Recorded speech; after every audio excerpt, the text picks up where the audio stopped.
Hello everyone and welcome to the next lecture.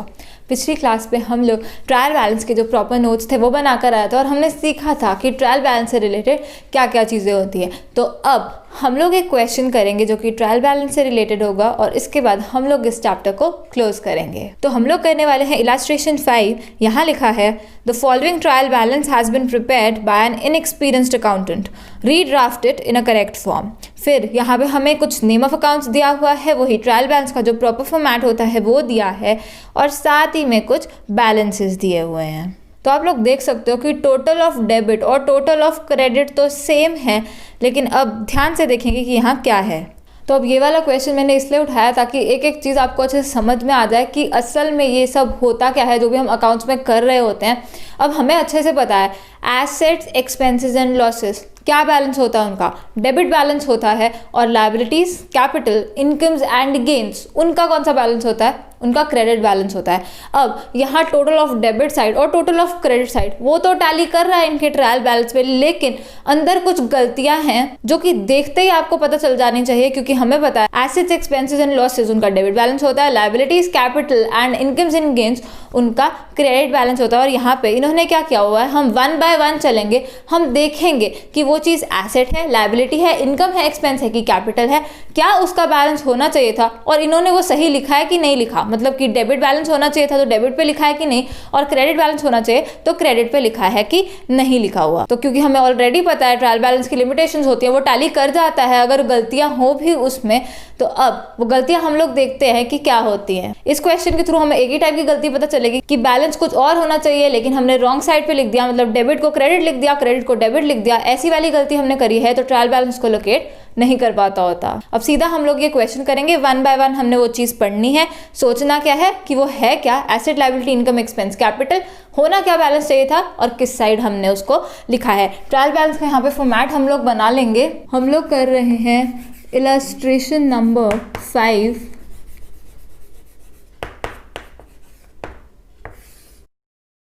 तो यहाँ पे हम लोग फॉर्मेट बनाने लगे ट्रायल बैलेंस का। बहुत ही आसान फॉर्मेट होता है। सबसे पहला कॉलम हमारा होता है name of accounts,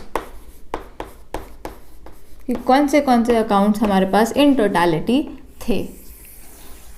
second column हमारा होता है लेजर फोलियो का, कि ये वाला अकाउंट हमें लेजर के कौन से पेज नंबर पे दिखेगा। नेक्स्ट हमारा कॉलम होता है डेबिट इन रुपीस।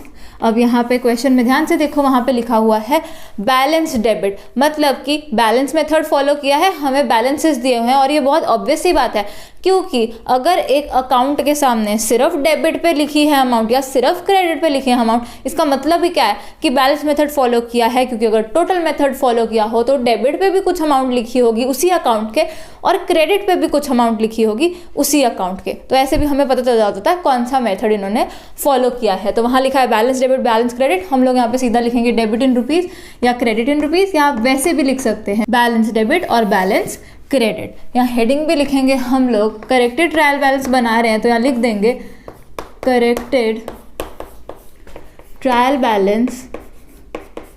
डेट हमें नहीं दी हुई तो हम लोग सीधा लिखेंगे एज एट डैश लिख देंगे वहाँ पर, एज एट, यहाँ पे बस डैश लगा देंगे हम लोग कि डेट हमें दी ही नहीं हुई। अब एक एक करके अकाउंट देखते हैं उसका बैलेंस क्या लिखा हुआ है, फिर देखेंगे कि हमें करना क्या है।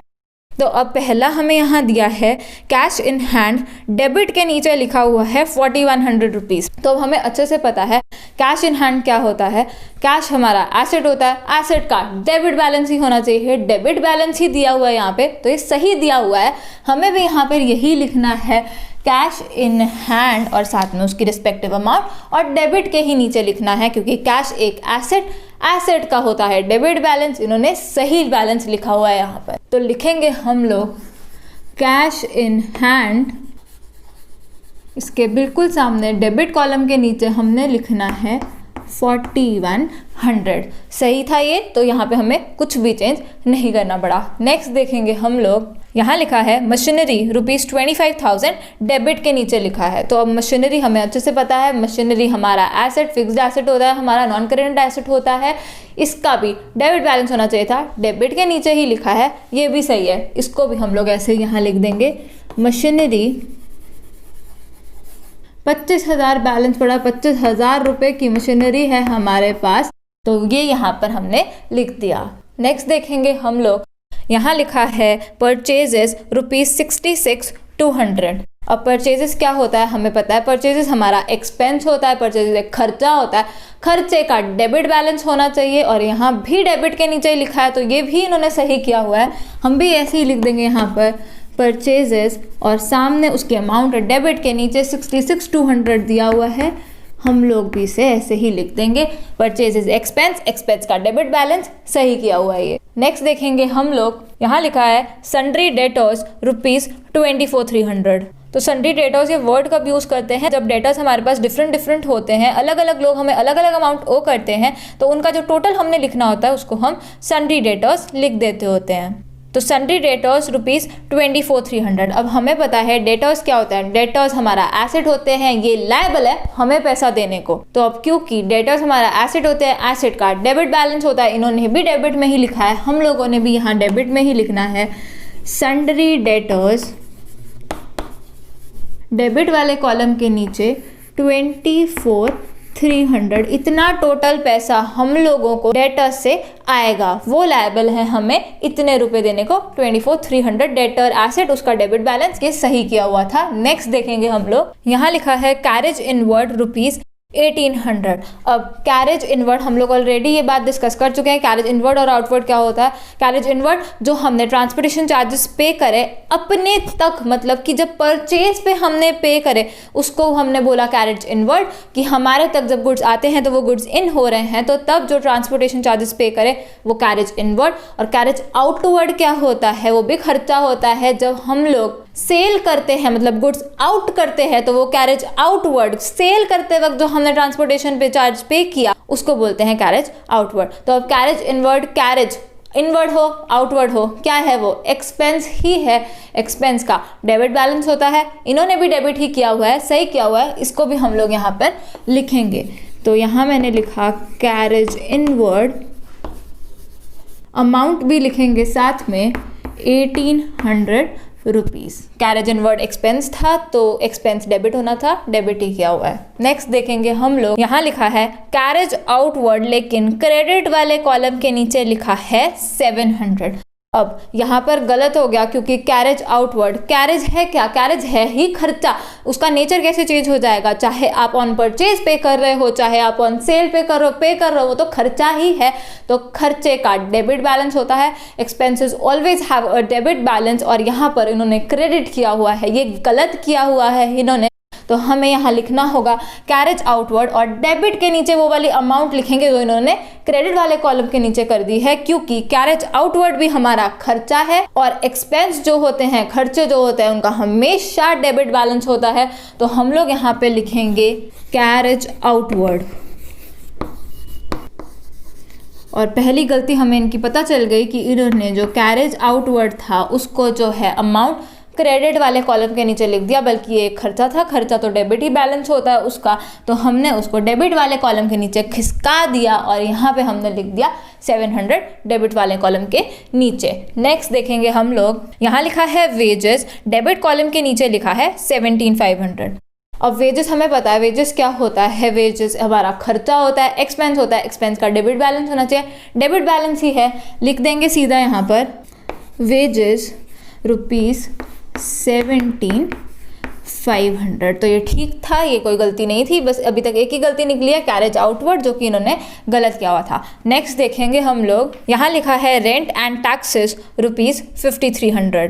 तो अब रेंट और टैक्सेस, ये भी हमें पता है क्या होता है, रेंट पे कर रहे हो, किराया पे कर रहे हो, टैक्सेस आप वो टैक्स पे कर रहे हो गवर्नमेंट को, तो क्या है, दोनों ही हमारे खर्चे हैं, खर्चा है, एक्सपेंस है, एक्सपेंसेस का डेबिट बैलेंस होना चाहिए, डेबिट ही किया हुआ है इन्होंने, हम लोग इसको ऐसे ही लिख देंगे रेंट एंड टैक्सेस, अमाउंट भी लिखेंगे डेबिट वाले कॉलम के नीचे 5300 अब जब भी आप लोग कोई भी कैलकुलेशन कर रहे हो और आपके पास 2 कॉलम्स हैं, तो आपने ध्यान क्या रखना है, क्योंकि आपको तो मैनुअली कैलकुलेशन करनी पड़ेगी वहाँ पर, तो आपने ये ध्यान रखना है, एक तो कॉमा से ज़रूर सेपरेट करो अपने डिजिट्स को, कैलकुलेशन में बहुत ज़्यादा आपको आसानी हो जाएगी और पता भी चल जाएगा गलती से कोई नंबर आपने गलत तो नहीं लिख दिया। और साथ ही में क्या करो, वंस डिजिट के ही नीचे लिखो, टेंस वाला टेंस के नीचे ही लिखो, ऐसे करके आपको कैलकुलेशन करने में बहुत ज़्यादा आसानी मिलेगी। अब हम लोग देखेंगे नेक्स्ट अकाउंट क्या दिया है इन्होंने। नेक्स्ट हमारे पास है सन्ड्री क्रेडिटर्स, क्रेडिट के नीचे लिखा हुआ है ₹17,000। अब हमें क्रेडिटर्स भी पता है, क्रेडिटर्स क्या होता है, वो हमारी लायबिलिटी होती है। लायबिलिटी का होना चाहिए क्रेडिट बैलेंस, हम इन क्रेडिटर्स को ओ करते हैं कुछ पैसा, तो इनका क्रेडिट बैलेंस ही होना चाहिए था। क्रेडिट के नीचे ही लिखा हुआ है, सही लिखा है इन्होंने, तो हम लोग भी ऐसे यहाँ लिख देंगे। तो यहाँ मैंने लिखा सन्ड्री क्रेडिटर्स, साथ ही में लिखेंगे इसकी अमाउंट। क्रेडिट वाले कॉलम के नीचे पहली अमाउंट लिखने जा रहे हैं हम लोग, जो कि है 17,000। नेक्स्ट देखेंगे हम लोग, यहाँ लिखा है डिस्काउंट अलाउड, क्रेडिट वाले कॉलम के नीचे लिखा है 1200। अब डिस्काउंट अलाउड हमें अच्छे से पता है क्या होता है, डिस्काउंट अलाउ कर रहे हैं, डिस्काउंट किसी को दे रहे हैं, तो वो क्या है, लॉस है हमारा, खर्चा है हमारा, expenses and losses, debit balance होता है उनका, इन्होंने क्रेडिट किया हुआ है, गलत किया हुआ है। डिस्काउंट अलाउ अगर हम कर रहे हैं, हमने ही एक पर्टिकुलर पर्सन को डिस्काउंट दिया है, हमारे लिए वो लॉस है, वो खर्चा है। Expenses and losses always have a debit balance. तो यहाँ पे ये गलती थी, दूसरी गलती मिल गई हमें, और हम यहाँ पर लिखेंगे डिस्काउंट अलाउड। इन्होंने क्रेडिट वाले कॉलम के नीचे लिखा हुआ है, जो कि गलत है, हमें इसको डेबिट कॉलम के नीचे लिखना है 1200, क्योंकि ये एक्सपेंस यहाँ पे लॉस था। नेक्स्ट देखेंगे हम लोग, यहाँ लिखा है रिटर्न आउटवर्ड्स ₹2400। अब रिटर्न आउटवर्ड्स लिखा है यहाँ, हमें पता है रिटर्न आउटवर्ड्स क्या होता है, अच्छे से पता है, रीज़न भी पता है इसको रिटर्न आउटवर्ड्स क्यों बोलते हैं, क्योंकि हमने ये सीख लिया था। रिटर्न आउटवर्ड्स, गुड्स कब इन होते हैं, गुड्स इन होते हैं जब आप उनको परचेज करते हो। गुड्स आउट कब हो रहे हैं, रिटर्न आउटवर्ड्स लिखा है यहाँ पर, हम लोग खरीदे हुए गुड्स को वापस कर रहे हैं, इसलिए इसका नाम भी क्या है, रिटर्न आउटवर्ड्स। हम परचेजेस रिटर्न कर रहे हैं कि इन गुड्स को हमने इन तो किया था, पर अब हम रिटर्न कर रहे हैं, मतलब कि वापस कर रहे हैं इन गुड्स को, रिटर्न आउटवर्ड्स, ये जा रहे हैं वापस, ये है परचेज रिटर्न, क्योंकि खरीदे हुए गुड्स वापस जा रहे हैं। तो अब परचेजेस का होता है डेबिट बैलेंस, परचेज रिटर्न का कौन सा बैलेंस होता है, वो उसका उल्टा होता है, उसी परचेज में से हम उसको वापस कर रहे हैं, रिटर्न आउटवर्ड्स। तो अब परचेज रिटर्न का हमें पता है, उससे परचेज की वैल्यू कम हो जाती है, उसका होना चाहिए क्रेडिट बैलेंस। इन्होंने डेबिट किया हुआ है, गलत किया हुआ है, तीसरी गलती मिल गई हमें यहाँ पर, और हम लोग यहाँ लिखेंगे रिटर्न आउटवर्ड्स। इन्होंने किया हुआ था डेबिट, बल्कि ये होना क्या चाहिए, परचेजेस डेबिट होता है, लेकिन परचेज रिटर्न क्या होता है, वो उसका उल्टा होता है, वो क्रेडिट होता है। इसको करना चाहिए था क्रेडिट, कर दिया इन्होंने डेबिट। हम लोग क्रेडिट वाले कॉलम में लिखेंगे हम लोग 2400, क्योंकि रिटर्न आउटवर्ड्स परचेजेस रिटर्न है, परचेजेस का डेबिट बैलेंस, परचेज रिटर्न का क्रेडिट बैलेंस, इसको क्रेडिट होना चाहिए था, इन्होंने डेबिट किया हुआ था, तो हमने क्रेडिट वाले कॉलम के नीचे लिख दिया और सही कर दिया उसको 2400 नेक्स्ट देखेंगे हम लोग, यहाँ लिखा है रिटर्न इनवर्ड्स ₹9600 क्रेडिट वाले कॉलम के नीचे। अब रिटर्न इनवर्ड्स क्या होता है, रिटर्न हो रही है और इनवर्ड्स मतलब कि कोई वापस कर रहा है हमें सामान, वो इन आ रहा है, सेल्स रिटर्न हो रही है ये, क्योंकि जब हम सेल करते हैं वो गुड्स आउट होते हैं, वो बेचे हुए गुड्स अब इन हो रहे हैं, रिटर्न इनवर्ड्स। सेल्स रिटर्न को बोलते होते हैं रिटर्न इनवर्ड्स। अब सेल्स का होता है क्रेडिट बैलेंस, तो सेल रिटर्न का क्या बैलेंस होगा, उसका उल्टा सेल्स रिटर्न का बैलेंस होता है डेबिट बैलेंस, और इन्होंने किया हुआ है क्रेडिट, गलत किया हुआ है। हम लोग इसको सही करके लिखेंगे यहाँ पर रिटर्न इनवर्ड्स।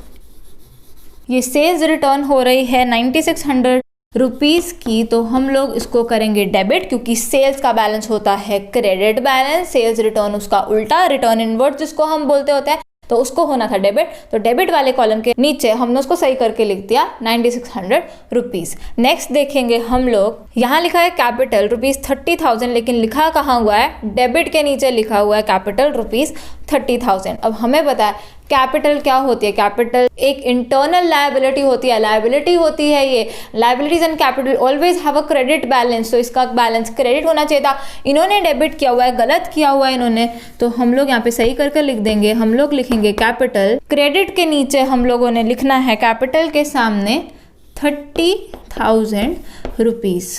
अब जो आगे के अकाउंट्स है वो मैं यहाँ पर छोटा सा बना देती हूँ और यहाँ पे करूँगी, क्योंकि वहाँ जगह ऑलमोस्ट ख़त्म हो गई है। तो ये यहाँ पे लिखूँगी name of accounts,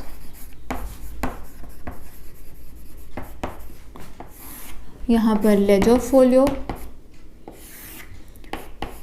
debit in rupees और क्रेडिट इन रुपीज़। तो अब हम लोग देखते हैं नेक्स्ट अकाउंट क्या लिखा है। यहाँ लिखा है ड्राइंग्स, लेकिन क्रेडिट के नीचे लिख दिया ₹6300। अब ड्राइंग्स हमें अच्छे से पता है, ड्राइंग्स क्या होती है, वो अमाउंट जो प्रोप्राइटर विड्रॉ कर ले जाता है फॉर पर्सनल यूज़, जो कि कैपिटल को कम कर देती होती है।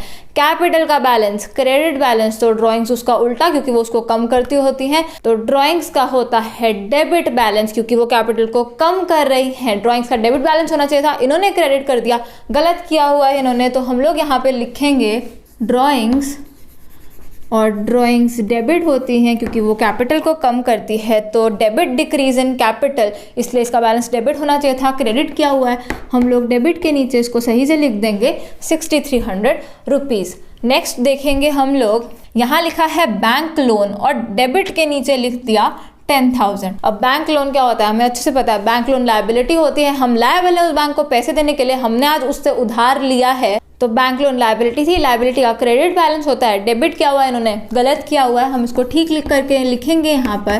तो यहाँ मैंने लिखा बैंक लोन और क्रेडिट वाले कॉलम के नीचे बैंक लोन के सामने हमने लिखना है ₹10,000 और ऐसे करके ये जो है वो हमने सही कर लिख लिया। नेक्स्ट अकाउंट देखेंगे, यहाँ लिखा है इंटरेस्ट ऑन लोन, डेबिट के नीचे लिखा है ₹1500।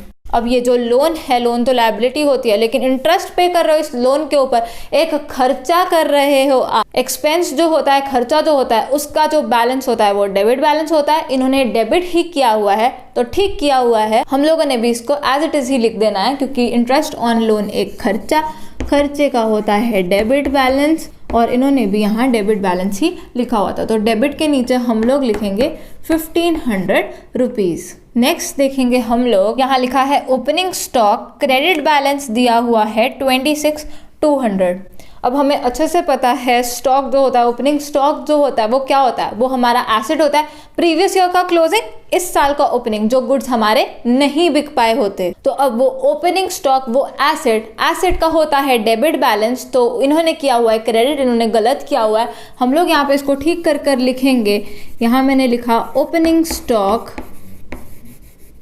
हमारा एसेट का होता है डेबिट बैलेंस, तो डेबिट के नीचे लिखना था 26,200। ये जो ओपनिंग स्टॉक है और जो क्लोजिंग स्टॉक है, इसके बारे में एक बहुत इंपॉर्टेंट चीज़ है तो मैं आगे चल के आपको सिखाऊंगी जब हम फाइनेंशियल स्टेटमेंट्स बनाना सीख रहे होंगे। पर अभी के लिए बस इतना बहुत है कि स्टॉक जो होता है, स्टॉक हमारा एसेट का होना चाहिए डेबिट बैलेंस, तो इन्होंने किया हुआ था क्रेडिट, तो एसेट का तो डेबिट बैलेंस होता, तो हमने उसको डेबिट वाले कॉलम में शिफ्ट कर दिया। नेक्स्ट देखेंगे हम लोग, यहाँ लिखा हुआ है सेल्स और क्रेडिट बैलेंस दिया हुआ है 1,28,700। तो अब हमें अच्छे से पता है सेल्स होती है हमारी इनकम, मेन इनकम ही हमारी वो होती है और वही होनी चाहिए, क्योंकि अगर सेल करोगे तो ही तो आपके पास असल में पैसे आएंगे।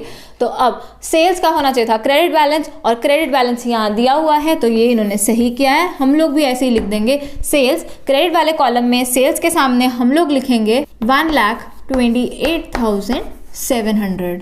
नेक्स्ट देखेंगे हम लोग, जो कि है लास्ट, यहाँ पे लिखा हुआ है डिस्काउंट रिसीव्ड, डेबिट वाले कॉलम के नीचे लिखा है 1,600। तो अब डिस्काउंट रिसीव्ड जो होता है, हमें पता है जो डिस्काउंट अलाउड था वो हमारे लिए लॉस था, वो हमारे लिए खर्चा था, लेकिन जो डिस्काउंट रिसीव होता है, हम उसको रिसीव कर रहे हैं, वो हमारे लिए इनकम है या गेन है, असल में तो गेन है वो हमारे लिए। तो इनकम्स एंड गेन्स का क्रेडिट बैलेंस होता है, इन्होंने किया हुआ है डेबिट, गलत किया हुआ है, हम लोग इसको सही करेंगे। तो डिस्काउंट रिसीव्ड लिखेंगे हम लोग यहाँ पर, और डिस्काउंट रिसीव क्योंकि हमारे लिए गेन होता है, ये हमारी इनकम होती है, तो इसको हमें क्रेडिट वाले कॉलम में लिखना है। इसका क्रेडिट बैलेंस होना चाहिए था 1,600 तो वो भी हमने यहाँ पे ठीक कर दिया। और ऐसे करके सारा जो ट्रायल बैलेंस है हमने करेक्ट कर लिया, हमने देख लिया कि क्या क्या चीज़ें इन्होंने गलत करी हुई थी। और अब लास्ट में क्या करते होते हैं, ट्रायल बैलेंस का टोटल लगाते होते हैं डेबिट और क्रेडिट वाले कॉलम का, और ये जो टोटल है वो हमारा टैली करना चाहिए ताकि हमें पता चले हमने कैलकुलेशन में कोई मिस्टेक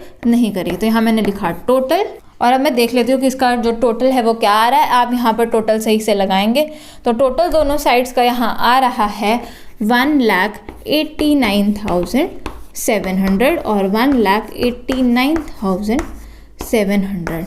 तो ऐसे करके हमने देख लिया कि कैसे एक ट्रायल बैलेंस पहले से टैलीड था, लेकिन उसके अंदर कितनी ज़्यादा गलतियां थी और कितनी बड़ी गलतियां थी वो, क्योंकि एक चीज़ को आप गलत ही ट्रीट कर गए हो। किसी एसेट एक्सपेंस या लॉस को क्रेडिट बैलेंस बोलना और किसी लायबिलिटी कैपिटल इनकम या गेन का डेबिट बैलेंस बोलना, ये तो आपने सारा कुछ ही गलत करा हुआ था इसका मतलब। तो अगर आपका ट्रायल बैलेंस टैलीड भी है, उसके अंदर बीच में काफ़ी गलतियां जो है वो रह सकती हैं। इसीलिए हर चीज़ जो होती है हमें कॉन्सेप्चुअली बिल्कुल स्ट्रांग रखना है अपने आप को, हमें हर चीज़ पता होनी चाहिए।